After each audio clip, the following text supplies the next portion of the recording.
Hello students, स्वागत है आपका एक बार फिर। हम पढ़ रहे थे अध्याय 2 नर व मादा युग्मकोद्भिद संरचना व विकास। आज हम इसका तीसरा पार्ट लेकर के आए हैं। पहला और दूसरा पार्ट हम ऑलरेडी पढ़ चुके हैं। आप हमारे चैनल की प्लेलिस्ट में जाकर के पार्ट फर्स्ट और पार्ट सेकंड देख सकते हैं, या वीडियो का जो डिस्क्रिप्शन बॉक्स है उसके अंदर इसके लिंक दिए गए हैं। आप वहां से भी पार्ट फर्स्ट और पार्ट सेकंड को स्टडी कर सकते हैं। तो चलिए आगे बढ़ते हैं। आज हम पढ़ेंगे तीसरे पार्ट में परागकण की संरचना। देखिए, अब तक के वीडियो में हम देख चुके थे कि किस प्रकार पुष्प का जो नरजन्नांग होता है, जिसे आप पुमंग या पुंकेसर कहते हैं, उसके पराग कोश में यानी कि लघु बीजाणुधानी में पराग कणों का निर्माण होता है। कल आपने देखा कि किस प्रकार वह पराग कोण लघु बीजाणुधानी के प्रस्फुटन के फलस्वरूप बाहर निकल जाते हैं। तो वो जो परागकण बने हैं, वो परागकणों की संरचना कैसी होती है, उनकी स्ट्रक्चर कैसी होती है। जनरली हमने जब लघु बीजाणुधानी में बनाए थे परागकणों को, तो हमने कुछ इस प्रकार की संरचना बना दी थी। ये लघु बीजाणुधानी, जिसकी भित्तियां थी अलग अलग, हम 2 वीडियो में काफ़ी डिस्कस कर चुके हैं इस पर। और अंदर क्या बने थे? अंदर बने थे परागकण। प्रस्फुटन के फलस्वरूप ये परागकण कहाँ आ गया था? बाहर। तो ये जो परागकण बना था, इस परागकण की वास्तव में संरचना कैसी होती है, आज हम उसी पे डिस्कस करेंगे। तो संरचना की अगर हम बात करें तो इस संरचना में स्पष्टतः 2 परतें होती है। जो बाहर की परत होती है, परागकण की जो ये संरचना है, इसमें स्पष्ट 2 परतें होती है। बाहर की जो परत होती है उसको आप बाह्य चोल कहते हैं, और भीतर की जो परत होती है उसको आप अंतःचोल कहते हैं। देखिए, और अगर आप बात करें आकृति की, तो इससे पहले आप यहाँ लिख सकते हैं कि अगर आकृति की बात करें तो इसकी सामान्य आकृति क्या होती है? गोलाकार होती है। गोलाकार। व्यास में कितना होता है? तो व्यास जो है इसका वो होता है लगभग 25 से 50 माइक्रोमीटर। 25 से 50 माइक्रोमीटर इसका व्यास होता है। तो ये इतना एक गोलाकार। तो परागकण की संरचना में सामान्य बातें हो जाती है। हालांकि व्यास कोई फिक्स नहीं होता, 25 से 50 कितना भी हो सकता है। तो परागकण की संरचना में आप सामान्य बातें क्या लिख सकते हैं कि यह एक सूक्ष्मदर्शी संरचना है, जिसका व्यास कितना होता है? 25 से 50 माइक्रोमीटर होता है। और सामान्य आकृति क्या होती है? गोलाकार होती है। और उसके अलावा इस गोलाकार सामान्य आकृति में 2 स्पष्ट परतें होती है, जिसको आप क्या कहते हैं? बाहर की तरफ बाह्य चोल होती है और भीतर की तरफ अंतःचोल होती है। आप इसको इस प्रकार से समझ सकते हैं, जैसे मान लीजिए मैं यहाँ बना रहा हूँ कि ये कोई परागकण है, और इस परागकण की संरचना को हम चित्र द्वारा समझते हैं। कि मान लीजिए कि ये एक परागकण है, तो ये जो है मैंने बना दी, ये सबसे बाहरी परत है परागकण की। ये हो गई सबसे बाहरी परत। इसके बाद ये तो बाह्य चोल कहलाएगी। क्या कहलाएगी? ये बाह्य चोल। इसके नीचे एक और परत होती है, जिसको आप क्या कहेंगे? इसको आप कहेंगे अंतःचोल। तो ये नीचे एक और परत हो गई, कौन सी? अंतःचोल। और इस अंतःचोल के बाद अंतःचोल के नीचे भी एक हल्की पतली सी परत होती है। इस पतली परत को आप क्या कहते हैं? आप चाहें तो इसको डैश डैश लाइन में बना सकते हैं। ये होती है जीव द्रव्य कला। क्या होती है ये? जीव द्रव्य कला। और इस जीव द्रव्य कला क्या करती है? इसका काम क्या होता है जीव द्रव्य कला का? कि जो परागकण का जीव द्रव्य होता है, उस जीव द्रव्य को क्या करती है? घेर के रख। मान लीजिए जीव द्रव्य है, तो ये जीव द्रव्य किसके द्वारा घिरा होता है? ये जीव द्रव्य इस जीव द्रव्य कला के द्वारा घिरा होता है। और ये जो जीव द्रव्य है, इस जीव द्रव्य के भीतर एक स्पष्ट सुस्पष्ट केंद्रक पाया जाता है। तो इस प्रकार का कुछ स्ट्रक्चर होता है किसका?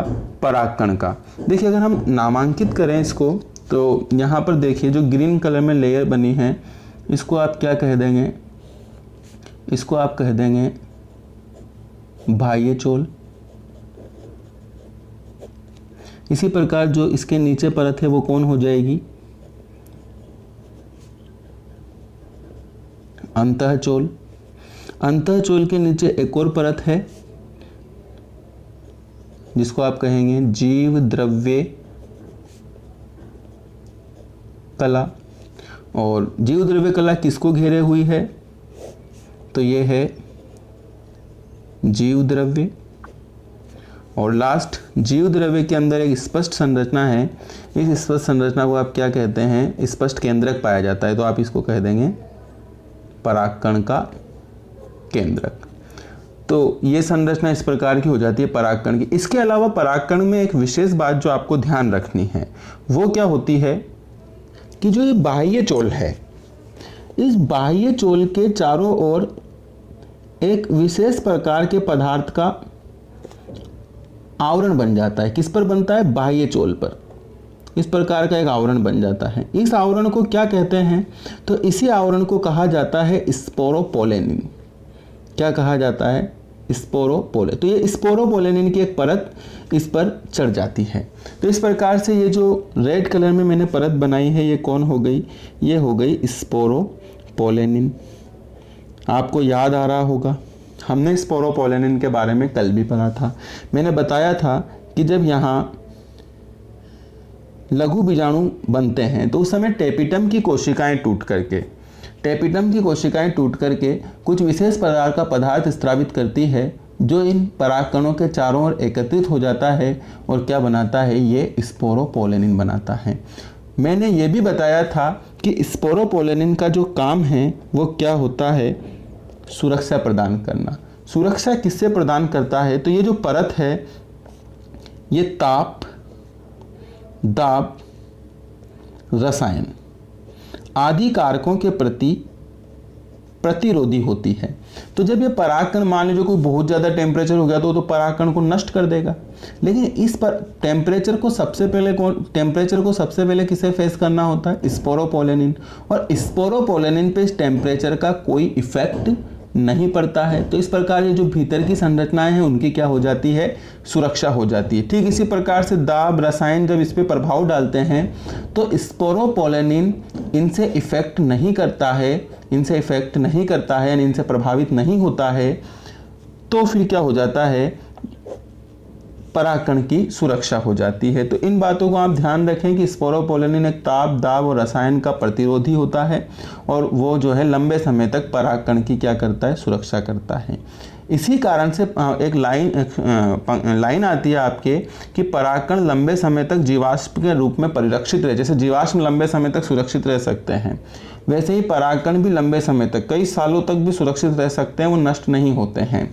तो वो परागकण के रूप में परिरक्षित यानी सुरक्षित कैसे रह सकते हैं और उसके लिए कौन कारक जिम्मेदार होता है। तो परागकणों को अगर कोई परिरक्षित रखता है, लंबे समय तक जीवाश्म के रूप में सुरक्षित रखता है, तो वो कौन पदार्थ है, वो है स्पोरोपोलेनिन। तो इसको आप विशेष ध्यान रखना है, स्पोरोपोलेनिन को।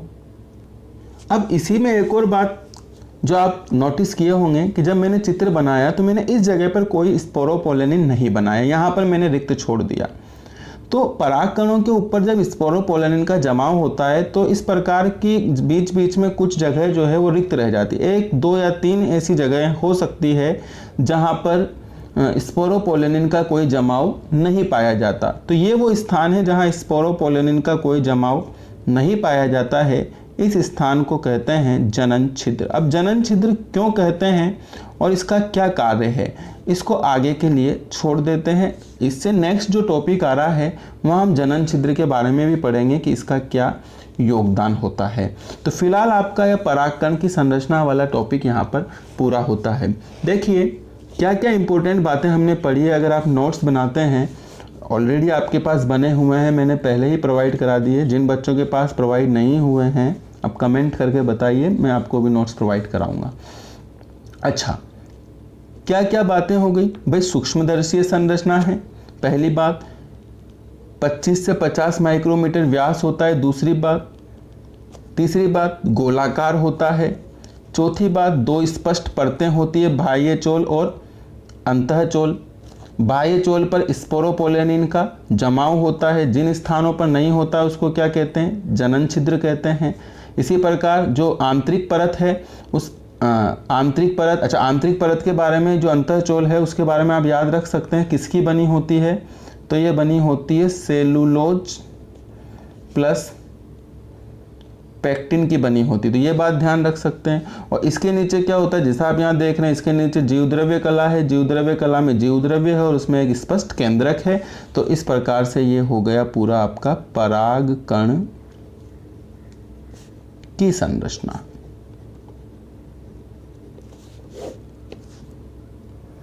अब इसके आगे हम एक और टॉपिक और सबसे इम्पोर्टेंट टॉपिक पर डिस्कस करते हैं, जिसे हम कहते हैं नर युग्मकोद्भिद। अंग्रेजी भाषा में आप इसको मेल गैमेटोफाइट भी कहते हैं। तो ये नर युग्मकोद्भिद क्या होता है? अब देखिए यहाँ पर क्या होता है, हम बहुत बारीक चीज़ों को भी जो जिसमें जनरली हम अंतर नहीं समझ पाते हैं उसको ध्यान में रख कर के पढ़ रहे हैं। और मेरा ऐसा विश्वास है कि अगर आप सारे वीडियोस को ध्यान से देख रहे हैं तो प्रत्येक जो ये छोटी छोटी बातें हैं इनको आप समझ रहे होंगे। जैसे हम जनरली क्या करते हैं, लघु बीजाणु और परागकण को एक ही समझते हैं, लेकिन हमने कल पढ़ा कि इनमें भी एक बारीक सा अंतर होता है। फिर दूसरी बात क्या होता है, ये सबसे इंपॉर्टेंट, कि परागकण को ही हम क्या कहते हैं, नरयुग्मक कहते हैं।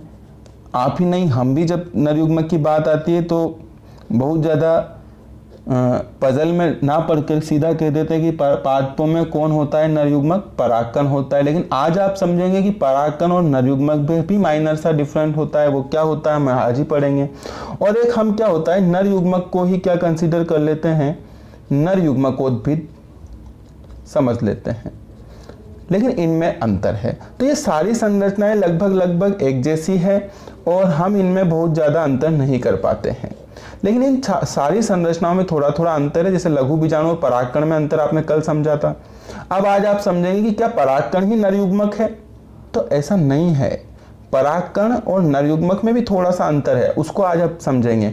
और ये नरयुग्मक और नरयुग्मकोद्भिद क्या संरचनाएं हैं या क्या दोनों एक ही है, तो आज आप इसको भी समझेंगे। तो ये वाला पूरा क्लियर हो जाएगा आपका इस टॉपिक में, जिसको हम क्या कह रहे हैं, जिसको हम बोल रहे हैं नरयुग्मकोद्भिद। तो देखिए नरयुग्मकोद्भिद में होता क्या है कि जो आपने ये परागकण ऊपर पढ़ा है, अब मैं इसका एक सामान्य स्ट्रक्चर, ये डिटेल स्ट्रक्चर है, मैं एक सामान्य सा स्ट्रक्चर बना देता हूं। जैसे मान लीजिए ये परागकण है, ठीक है,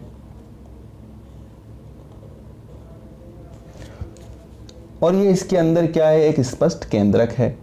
तो ये जो परागकण है ये उस समय का परागकण है जब लघु बीजाणुधानी में प्रस्फुटन हुआ है और वहां से ये बाहर निकला है। उस समय का परागकण ऐसा होता है। लेकिन जब ये अब बाहर निकल करके, मैंने कल भी कहा था, बाहर निकल करके कहां जाएगा, है ना, ये छोड़ दिया यहाँ, ये जनन छिद्र है, तो बाहर निकल करके कहां जाएगा, तो थोड़ा सा आप समझिए इसको। इधर पीछे बताता हूं आपको कि परागकण तो कहां से निकला, परागकोश से निकला। लेकिन जनन के लिए जरूरी है कि अंड कोशिका को जाके फर्टिलाइज करे। लेकिन अंड कोशिका कहां है, तो अंड कोशिका का जो मार्ग है वो बड़ा दुर्गम है। आप देखिए यहां अंडाशय के अंदर भी क्या था, बीजांड, और बीजांड के अंदर था मादा युग्मकोद्भिद, जिसमें यहाँ दो सहायक कोशिकाएं थी और यहाँ है कौन, अंड कोशिका। परागकण यहाँ हवा में तैर रहा है, जबकि अंड कोशिका फुल प्रोटेक्शन में है, ठीक है ना, देख सकते हैं आप, यहाँ कोई नहीं पहुंच सकता। तो ये परागकण इस अंड कोशिका को फर्टिलाइज करेगा, तो यहाँ आएगा कैसे, तो सबसे पहले, अब ऐसा तो है नहीं कि डायरेक्ट यहाँ घुस जाएगा, कहाँ से, इस पर तो बहुत सारी परतें चढ़ी हुई है। पहले अंडाशय है, फिर बीजांड है, फिर उसके अंदर भ्रूण कोश है और इसमें ये अंडकोशिका यहाँ पर है। तो ये कैसे पहुँचता है? तो सबसे पहले ये परागण की प्रक्रिया के द्वारा कहाँ पहुँचता है? स्त्री केसर के वर्तिकाग्र पर पहुँचता है। कहाँ पहुँचता है? स्त्री केसर के वर्तिकाग्र पर पहुँचता है। अब अगर ये परागकण और ये स्त्री केसर समान जाति के होते हैं, क्या होते हैं? समान जाति के होते हैं। मान लीजिए कि जो परागकण आया है उड़ करके वो गुड़हल का है और जिस पुष्प के वर्तिकाग्र पर आया है वो पुष्प भी किसका है? गुड़हल का है। तो दोनों समान जाति के हुए। तो यहां पर परस्पर एक रासायनिक संक्रिया होती है और उसके फलस्वरूप क्या होता है कि जब समान जाति के होते हैं तो यहाँ से कुछ विशेष प्रकार का पदार्थ ये वर्तिकाग्र स्त्रावित करती है, जिसको ये परागकण क्या कर लेता है? ये परागकण अवशोषित कर लेता है, यानी पोषण हो जाता है इसका। और जैसे ही ये पदार्थ इसको मिलता है उस दौरान अंदर क्या घटनाएं होती है, तो उन घटनाओं को हम समझेंगे। इस दौरान ये घटनाएं होती है। तो इस दौरान क्या होता है? वापस यहाँ आ जाते हैं, वही परागकण है लेकिन वर्तिकाग्र पर कुछ विशेष पदार्थ इसको मिल गया है और वो पदार्थ मिलने के बाद इसमें एक्टिवेशन हो जाता है। और वो एक्टिवेशन जब होता है तो ये एक्टिवेट होकर के यहाँ क्या होता है कि इस प्रकार का वो परागकण था जो वर्तिकाग्र पर गया था, अब इसमें एक एक्टिवेशन हो गया क्योंकि वर्तिकाग्र से इसको कुछ विशेष पदार्थ मिला है पोषण के लिए। तो अब क्या होगा आगे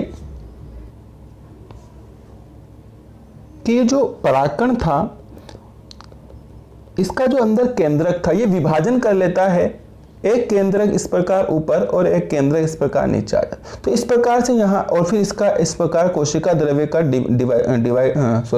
कोशिका द्रव्य का विभाजन हो जाता है और इस प्रकार से यहाँ दो सेल्स आपको देखने को मिलती है। एक ऊपर वाली बड़ी सेल होती है जिसको आप कहते हैं कायिक कोशिका। क्या कहते हैं?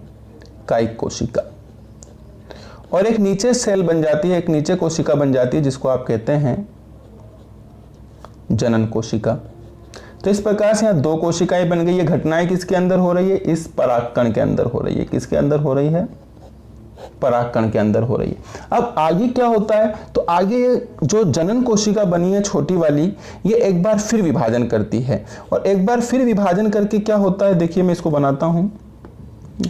तो ऊपर तो क्या थी? आपने देखा ऊपर तो कायिक कोशिका थी ही सही, ये तो कायिक कोशिका। लेकिन नीचे जो जनन कोशिका बनी थी उसने एक बार फिर विभाजन कर लिया और इस प्रकार से यहाँ दो सेल्स बन जाती है, दो सेल्स यहाँ पर बन जाती है।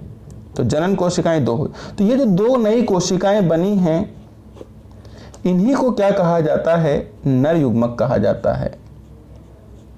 नर युग्मक कहा जाता है। ऊपर कौन सी कोशिका है? कायिक कोशिका। क्या हुआ? पहले एक केंद्रक था जिसने विभाजन करके दो केंद्रक बनाए। उन दो केंद्रकों से दो कोशिका बनी, कायिक कोशिका, जनन कोशिका। जनन कोशिका ने एक बार फिर विभाजन किया और दो नई कोशिकाएं बनी जिनको आप क्या कह सकते हैं? अब जिनको नर युग्मक। तो नर युग्मक कितने बने? नर युग्मक बने दो। तो एक और नई बात पता लगी कि क्या? कि परागकण नर युग्मक नहीं है। परागकण के अंदर जनन कोशिका विभाजन करके दो नर युग्मक बनाती है। तो दो बातें पता लगी है कि परागकण आगे जाकर नर युग्मक में बदलेगा, इसमें स्ट्रक्चरल चेंजेस होगा और ये नर युग्मक में बदलेगा।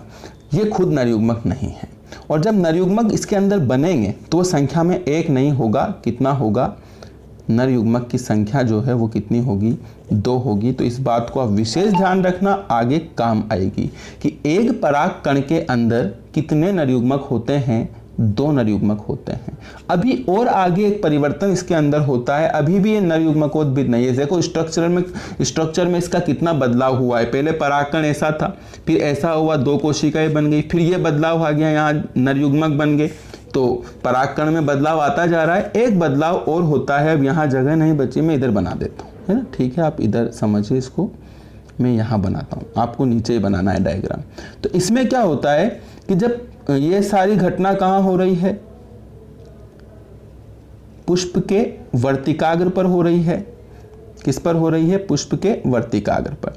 तो जब पुष्प के वर्तिकाग्र से इसको पोषण मिलता है तो ये अंदर की जो कोशिकाएं हैं, ये जो कोशिकाएं हैं ये पोषण प्राप्त करके यहाँ से इस प्रकार से एक ट्यूब बनाना शुरू करती है। तो कोशिकाएं ट्यूब बनाने में व्यस्त हो जाती है और कोशिकाओं के जो वो दो केंद्रक हैं अंदर, ये केंद्रक इस ट्यूब से आगे बढ़ना शुरू करते हैं। तो ये इस प्रकार की एक रचना बन जाती है। अब इस ट्यूब को क्या कहा जाता है? तो देखिए, ये तो कायिक कोशिका होगा, ये बाद में किसी काम की नहीं रहेगी। ये ट्यूब से नरयुग्मक कहाँ जाएंगे? आप पीछे वापस चलते हैं, ये तो हो गया बराबर, लेकिन आपको समझ में आ रहा होगा कि यहाँ से जो ट्यूब बनी है वो ट्यूब अब कहाँ तक जाएगी? वो ट्यूब जाएगी अंदर अंड कोशिका तक भेजती हुई, और उसके अंदर जो वो दो केंद्रक हैं जिसको आप दो नरयुग्मक कह रहे हैं, वो नरयुग्मक भी कहाँ पहुँच जाएंगे? अंदर तक पहुँच जाएंगे। चलो ठीक है, वापस इधर आ जाते हैं। तो ये इस प्रकार का स्ट्रक्चर हो गया, एक ट्यूब लाइक स्ट्रक्चर हो गया। तो ये जो अवस्था तैयार हुई है, तो ये घटना जो है, इस घटना को तो कहते हैं पराग कण का अंकुरण। क्या कहते हैं इस घटना को? यह परागकण का अंकुरण हुआ है। अंकुरण के फलस्वरूप क्या हुआ? ये ट्यूब बन गई है। इस ट्यूब को क्या कहेंगे? ट्यूब को ट्यूब ही कहेंगे, यानी नलिका कहेंगे। लेकिन नलिका के अंदर कौन जा रहा है? परागकण। तो परागकण के लिए तो एक शॉर्ट में शब्द उपयोग किया जाता है पराग, और ट्यूब को क्या कहेंगे? नलिका। तो इस प्रकार से ये जो नलिका बनी, इस नलिका का क्या नाम हो जाएगा? पराग नलिका, क्योंकि ये पराग कण के लिए या उसके आगे गमन करने के लिए बनी है, इसलिए इसका नाम क्या हो गया? पराग नलिका। तो ये जो अवस्था अब तैयार हुई है, पराग नलिका से पराग कण तो पहुंच जाएंगे मादा युग्मक यानी अंड कोशिका के पास। तो घटना तो क्या है? पराग कण का क्या हुआ? अंकुरण हुआ। इसके फलस्वरूप क्या हुआ? पराग नलिका बनी। पराग नलिका में क्या होगा? जो दो नरयुग्मक बने थे इधर डेवलपमेंट के समय, वो दो नरयुग्मक मादा युग्मक तक पहुंच जाएंगे। और ये जो पूरा डिजाइन आप देख रहे हैं, ये पूरा डिजाइन क्या है? ये पूरा डिजाइन है नरयुग्मकोद्भिद। तो इसको कहते हैं नरयुग्मको। ये पूरी संरचना जिसमें ये कायिक कोशिका वाला पोर्शन भी आ गया, दो नरयुग्मक बनने की प्रक्रिया भी आ गई, और दो नरयुग्मकों के आगे बढ़ने के लिए ये पराग नलिका का अंकुरण भी हो गया। तो इस अवस्था को क्या कहते हैं? नरयुग्मक। बात समझ में आई कि नहीं आई? आ गई होगी। लेकिन अब बात यह कि सर परिभाषा में क्या लिखें? क्या इतना सारा पूरा समझाएं क्या कि परिभाषा आ जाएगी? नरयुग्मकोद्भिद किसे कहते हैं तो क्या लिखें, या कि पूरा इतना सारा समझाना है? तो इस सबका सारांश एक ही है, क्या कि नरयुग्मकोद्भिद क्या है कि जब ये परागकण अंकुरण हो रहा है, परागकण का अंकुरण हो रहा है, और उस समय जो संरचना बन रही है वही संरचना नरयुग्मकोद्भिद है। तो एक लाइन में डेफिनेशन हम समाप्त कर सकते हैं कि क्या है नरयुग्मकोद्भिद। एक लाइन में कहूंगा कि अंकुरित परागकण को ही क्या कहते हैं? नरयुग्मकोद्भिद कहते हैं। यह परिभाषा होगा। क्या है नरयुग्मकोद्भिद?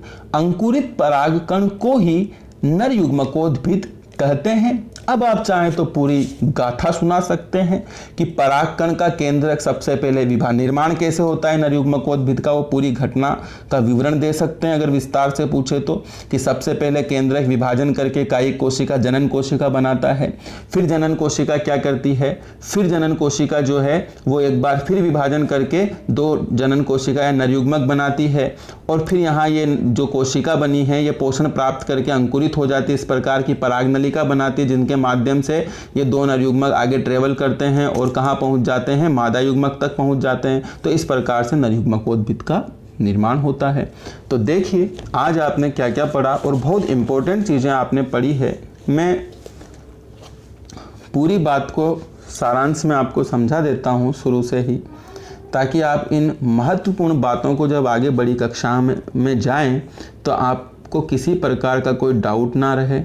लघु बीजाणु क्या होते हैं? तो जो लघु बीजाणु मात्र कोशिका से इस प्रकार का चतुष्क बनता है, 4 कोशिकाओं का जो समूह बनता है, ये समूह होता है लघु बीजाणु, जो चतुष्क के रूप में होता है।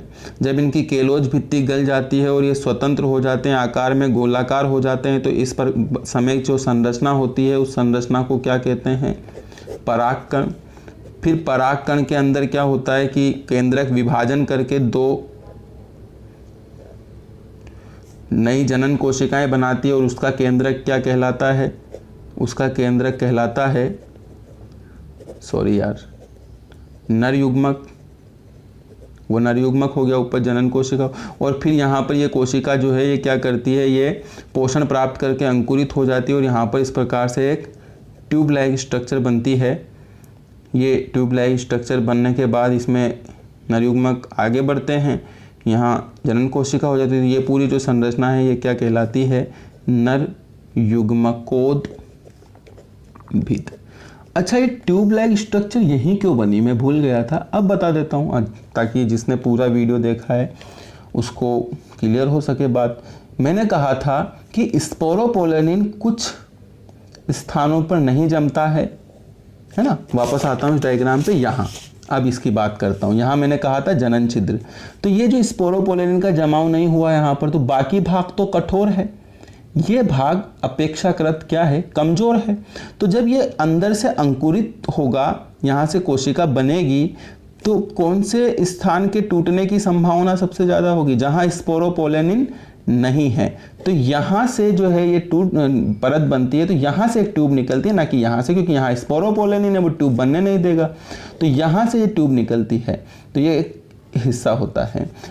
इसीलिए इसको क्या कहते हैं? जनन छिद्र, क्योंकि यहाँ से ही ये पराग या नर युग्मक जो है वो आगे बढ़ेगा और जनन में हेल्प करेगा। तो ये इसलिए इसको क्या कहा जाता है? जनन छिद्र कहा जाता है। क्यों कहा जाता है जनन छिद्र? क्योंकि यहाँ से क्या होता है? पराग नलिका का अंकुरण यहीं से स्टार्ट होता है, इसलिए इसको क्या कहा जाता है? जनन छिद्र कहा जाता है।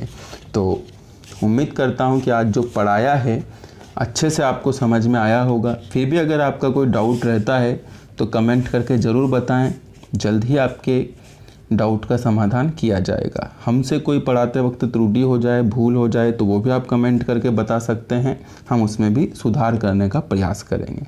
नमस्कार, बने रहिएगा साइंस क्लासेज के साथ।